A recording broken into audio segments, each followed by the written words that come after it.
নমস্কার বন্ধুরা, আজ আমি আপনাদের সাথে শেয়ার করব আমার মার কাছ থেকে শেখা একটি রান্নার রেসিপি।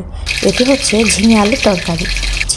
তার জন্য প্রথমেই ঝিঙে শুটকি নিয়ে নিয়েছি এবং কড়াইয়ে অল্প তেল দিয়ে তা একটু ভেজে নিচ্ছি। এতে খুব সুন্দর একটি সেন্ট হয়। তারপর সেই তেলেই আমি আলু দিয়ে দিয়েছি।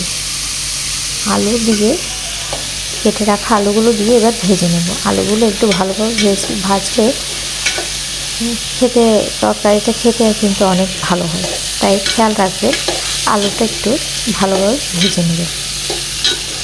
এর পর্যায়ে আলু ভাজা হয়ে আসলে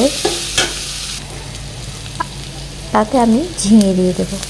এবার ঝিঙেটা দিয়ে কিছুক্ষণ আবার মজিয়ে নেব। ঝিঙে থেকে কিন্তু পানি বের হবে।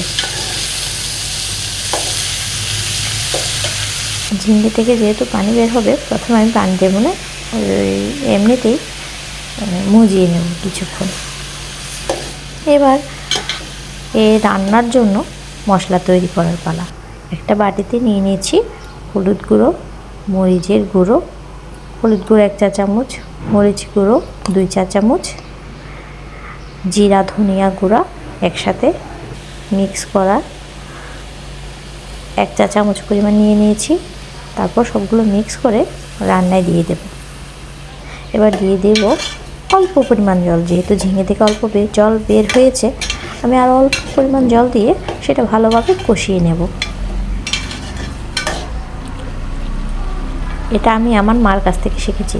বিশ্বাস করুন, এর রান্না যে এত সাধারণ একটা রান্না যে এত স্বাদ হতে পারে, না খেলে কেউ বুঝতে পারবেন না। আর লবণ দিয়ে দিয়েছি। লবণ দিয়ে দেখুন, বেশ তৈরি হয়ে গেল ঝিঙে আলুর তরকারি। একবার ট্রাই করবেন অবশ্যই। বাই। আজ এ পর্যন্তই। ভালো থাকবেন সকলে।